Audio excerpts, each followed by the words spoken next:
I get a deeper appreciation of the paintings. You know, I'm creating an image in my own mind, and I think, as Picasso said, painting is a blind man's profession, because a painter does not paint what he sees, but what he feels.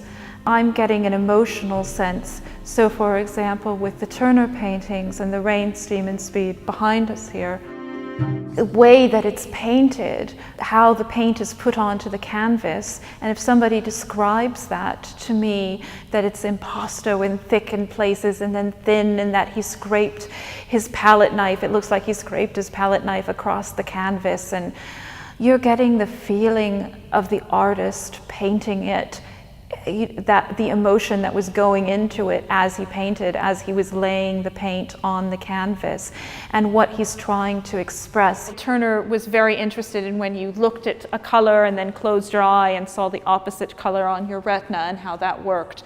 And I think also the symbolic and emotional content of colors as well. The way that I got into giving tours was very much by chance.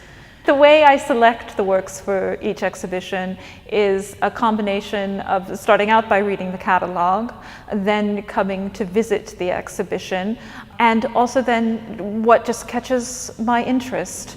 Because you have to go into such detail with each piece, you really end up that only 5 or 6 pieces in an hour and a half is about as much as you can get through in an appropriate amount of detail. To the left center of the painting, there's this great blaze of light, and it's very much, you do get the feeling that it's just sort of been placed on top of the picture. My mother studied art. It was just always around me.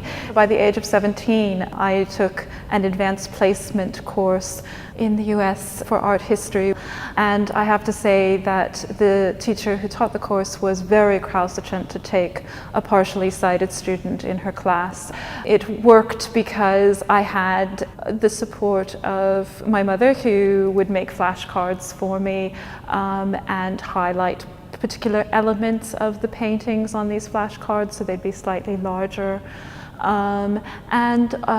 Also, you know, just sitting closer to the projector and having a longer time to look at the art works and so on. Turner found that in the 1830s, these trips abroad could be very lucrative, and that especially pictures of Venice could also be very lucrative. I think that my relationships with the paintings may be deeper than those where, of a sighted person, because a sighted person will go from one painting to the next painting in an exhibition of 150 paintings and doesn't have necessarily the time to take in the detail. And they may stop at a few and look, but sometimes they're so busy looking at the overarching picture that they don't look into it and see the finer details in it and the brushwork and so on.